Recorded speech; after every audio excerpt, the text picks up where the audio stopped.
আল্লাহ তাআলা বলে, গোলাম যদি তুমি বান্দা নামাজ আদায় করতে পারো, আমি আল্লাহ তোমাকে নামাজের মাধ্যমে গুনাহ থেকে বিরত রাখবো। কিন্তু আমাদের সমাজের মধ্যে দেখা যায় মুরব্বী বাবা, বয়স তার 80 হয়ে গেছে, বয়স তার 90 হয়ে গেছে, বান্দার মিথ্যা বলা এখনো যায় নাই। 90 বছর হয়েছে, বান্দার নামাজ পড়ে 5 ওয়াক্ত, মিথ্যা বলা এখনো ছাড়তে পারে নাই, পরের গীবত সমালোচনা এখনো ছাড়তে পারে নাই। বান্দার বয়স তো 95 100 বছর পর্যন্ত হয়ে গেছে, নামাজ পড়ে ঠিক মিথ্যা ছাড়তে পারে নাই। তাহলে আমার আল্লাহ যে বলছে নামাজ পড়লে বান্দা গুনাহ থেকে বিরত, নামাজই তাকে রাখবে। নামাজ পড়তেছে ঠিক, কিন্তু বান্দা মিথ্যা কথা বলতেছে, পরের হক মেয়েরা খাইতেছে। কই কই কোরআনের বিধান কি মিথ্যা? না না না, আমার আল্লাহ জানায় দেয় রে গোলাম, তুমি ওইভাবে নামাজটা পড়তে পারো নাই যেইভাবে নামাজ পড়লে নামাজ তোমাকে মন্দ থেকে ফিরায় রাখতো, ওইভাবে তুমি নামাজ পড়তে পারো নাই। ওইভাবে যদি তুমি নামাজটাকে আদায় করতে পারতা, তাহলে অবশ্যই যখন তুমি মিথ্যা কথা বলতে যাইতা, নামাজ তোমার কথা মাথার মধ্যে চলে আসতো, আর আমি তো নামাজ পড়ে আসছি, মিথ্যা বলতে পারবো না। এজন্য বান্দা ইখলাসের সাথে নামাজ, আমার আল্লাহ জানায় দেয় রে গোলাম, কদ আফলাহাল মুমিনুন আল্লাযীনা হুম ফি সালাতিহিম খাশিউন। ওই সমস্ত মুমিন মুসলমানরা সফল কাম হয়ে গেছে, যেই সমস্ত বান্দারা একমাত্র একই ধ্যানে আল্লাহর ধ্যানে নামাজ আদায় করতে পারে। সুবহানাল্লাহ। এ বান্দা নামাজ আদায় করবা, প্রতিটা মুসলমান ঈমান আনয়ন করার পর, প্রতিটা বান্দা ঈমান গ্রহণ করার পর সবচাইতে গুরুত্বপূর্ণ যে ইবাদত, সেটির নাম হচ্ছে নামাজ। নামাজ কেমন দামি একটা ইবাদত, এই নামাজ কেমন দামি একটা ইবাদত, রাসূলুল্লাহ সাল্লাল্লাহু আলাইহি ওয়াসাল্লাম হাদিসের মধ্যে জানায় দেয়, মিফতাহুল জান্নাতিস সালাহ। বান্দা নামাজ জান্নাতের চাবি। বান্দা তুমি যদি নামাজটা ঠিক মতো সঠিক সময়ে আদায় করতে পারো, আমার আল্লাহ রব্বুল আলামিন দুনিয়াতেই তোমাকে জান্নাতের চাবি হাতের মধ্যে ধরাই দিবে। সুবহানাল্লাহ। এ বান্দা নামাজের চাবি তুমি অর্জন করতে যদি চাও, জান্নাতের চাবি যদি তুমি অর্জন করতে চাও, আল্লাহর রাসূল সাল্লাল্লাহু আলাইহি ওয়াসাল্লাম হাদিসের মধ্যে জানায় দেয়, নামাজ যদি দুনিয়াতে ঠিকমতো আদায় করো, তাহলে জান্নাতের চাবিটা দুনিয়াতেই আমার আল্লাহ তোমার হাতের মধ্যে ধরাই দিবে। প্রতিটা ঘরে ঢোকার জন্য, প্রতিটা ভবনে ঢোকার জন্য যেমনি চাবি একটা দরকার, বন্ধ দরজার চাবি ছাড়া খুলে না, জান্নাতটাও চাবি ছাড়া খুলবে না। জান্নাতের চাবিটা কি বান্দা জানো? জান্নাতের চাবি হলো নামাজ। এজন্য আল্লাহর নবী হাদিসের মধ্যে জানাই দেয়, আউয়ালু মা ইউহাসাবু বিহিল আবদু ইয়াউমাল কিয়ামাতিস সালাহ।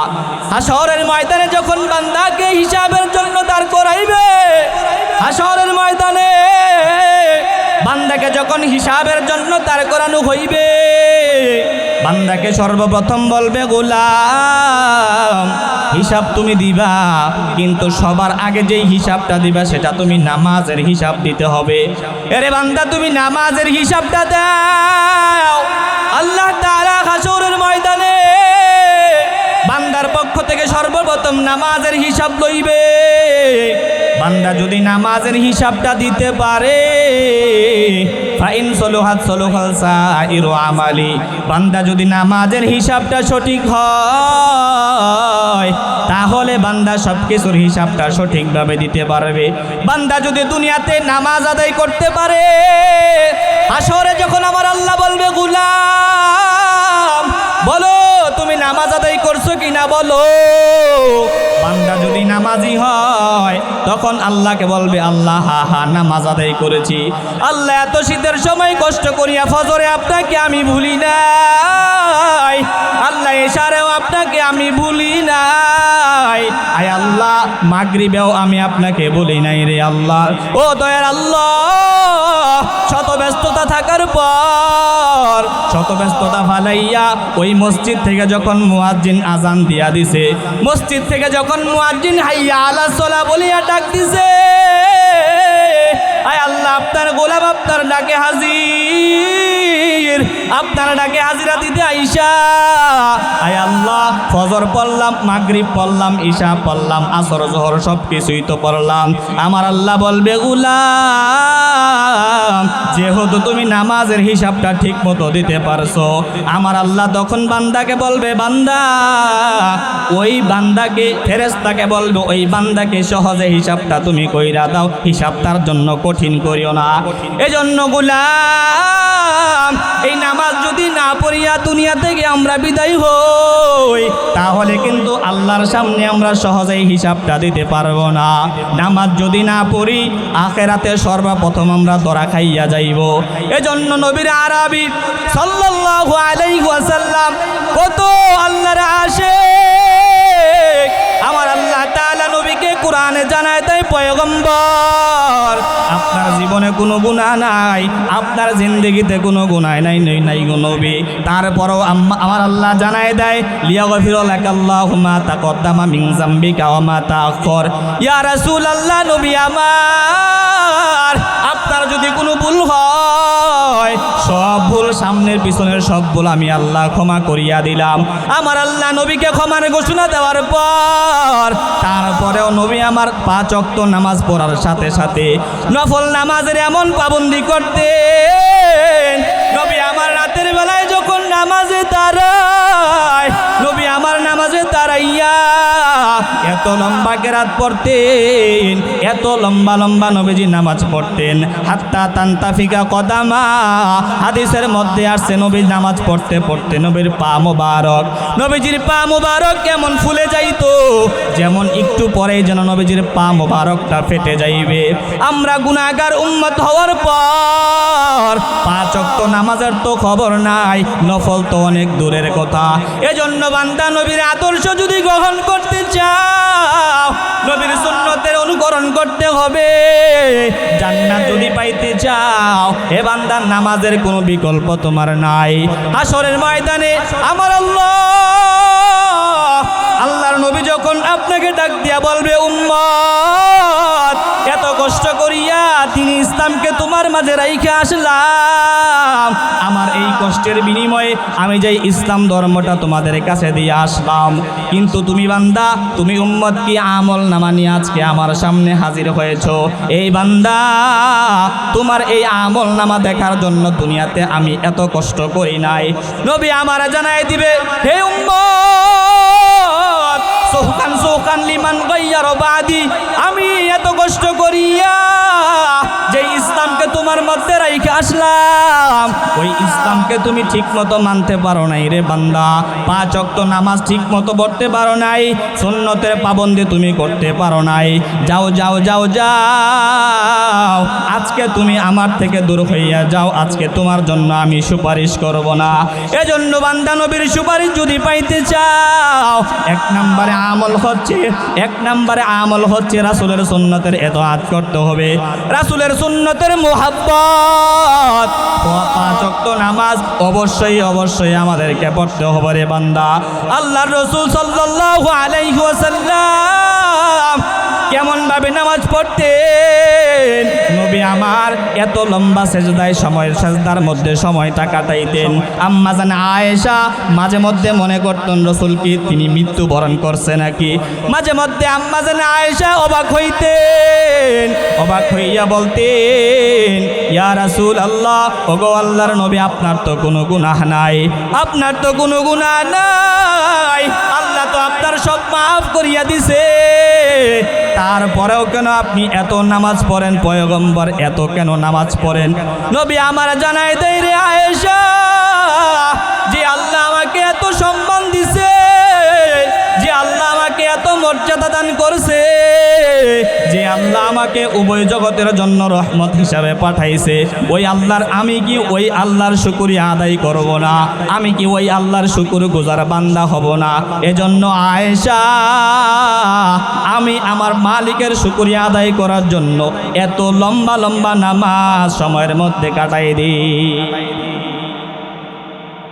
রাসূল কোনো গুনাহ নাই, তারপরেও রাসূলুল্লাহ সাল্লাল্লাহু আলাইহি ওয়াসাল্লাম নামাজের মধ্যে সারা রাত নামাজে কাটাই দিতেন, সারা রাত নামাজে কাটাই দিতেন।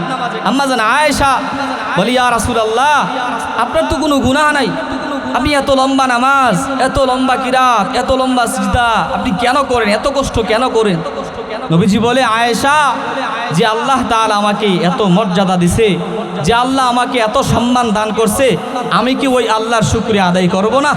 এজন্যই আমি এত বেশি বেশি করে নামাজ পড়ি। সুবহানাল্লাহ। নামাজ পড়ার দরকার আছে না নাই? নামাজ পড়ার দরকার আছে না নাই? রাসূলুল্লাহ আল্লাহ তাআলা কোরআনুল কারীমে যে আয়াতটা তিলাওয়াত করেছি, নামাজ পড়লে কি লাভ? আল্লাহ তাআলা বলে, ইন্নাস সালাতা তানহা আনিল ফাহশাই ওয়াল মুনকার। আমার আল্লাহ জানায় দেয়, গোলাম, ইন্নাস সালাতা তানহা আনিল ফাহশাই ওয়াল মুনকার, নিঃসন্দেহে নামাজ বান্দাকে অশ্লীল পাপাচার গুনাহের কাছ থেকে বিরত রাখে। আল্লাহ তাআলা বলে, গোলাম, যদি তুমি বান্দা নামাজ আদায় করতে পারো, আমি আল্লাহ তোমাকে নামাজের মাধ্যমে গুনাহ থেকে বিরত রাখবো। কিন্তু আমাদের সমাজের মধ্যে দেখা যায় মুরব্বী বাবা, বয়স তার 80 হয়ে গেছে, বয়স তার 90 হয়ে গেছে, বান্দার মিথ্যা বলা এখনো যায় নাই। 90 বছর হয়েছে, বান্দার নামাজ পড়ে 5 ওয়াক্ত, মিথ্যা বলা এখনো ছাড়তে পারে নাই, পরের গীবত সমালোচনা এখনো ছাড়তে পারে নাই। বান্দার বয়স তো 95, 100 বছর পর্যন্ত হয়ে গেছে, নামাজ পড়ে ঠিক মিথ্যা ছাড়তে পারে নাই। তাহলে আমার আল্লাহ যে বলছে নামাজ পড়লে বান্দা গুনাহ থেকে বিরত, নামাজই তাকে রাখবে। নামাজ পড়তেছে ঠিক, কিন্তু বান্দা মিথ্যা কথা বলতেছে, পরের হক মেয়েরা খাইতেছে। কই কই কোরআনের বিধান কি মিথ্যা? না না না, আমার আল্লাহ জানায় দেয়, রে গোলাম, তুমি ওইভাবে নামাজটা পড়তে পারো নাই, যেইভাবে নামাজ পড়লে নামাজ তোমাকে মন্দ থেকে ফিরায় রাখতো, ওইভাবে তুমি নামাজ পড়তে পারো নাই। ওইভাবে যদি তুমি নামাজটাকে আদায় করতে পারতা, তাহলে অবশ্যই যখন তুমি মিথ্যা কথা বলতে যাইতা, নামাজ তোমার কথা মাথার মধ্যে চলে আসতো, আর আমি তো নামাজ পড়ে আসছি, মিথ্যা বলতে পারবো না। এজন্য বান্দা ইখলাসের সাথে নামাজ, আমার আল্লাহ জানায় দেয়, রে গোলাম, কদ আফলাহাল মুমিনুন আল্লাযীনা হুম ফি সালাতিহিম খাশিউন। ওই সমস্ত মুমিন মুসলমানরা সফল কাম হয়ে গেছে, যেই সমস্ত বান্দারা একমাত্র একই ধ্যানে আল্লাহর ধ্যানে নামাজ আদায় করতে পারে। সুবহানাল্লাহ। সফল কাম মুমিন কারা? কোন মুসলমান দুনিয়াতে সফল? আল্লাহ বলে যে ধ্যানে, একমাত্র মালিকের ধ্যানে, দুনিয়ার ধ্যান খেল ছাইরা একমাত্র আল্লাহর ধ্যানে নামাজ পড়তে পারবে, ওই বান্দাই দুনিয়া এবং আখিরাতে সফল কাম। সুবহানাল্লাহ।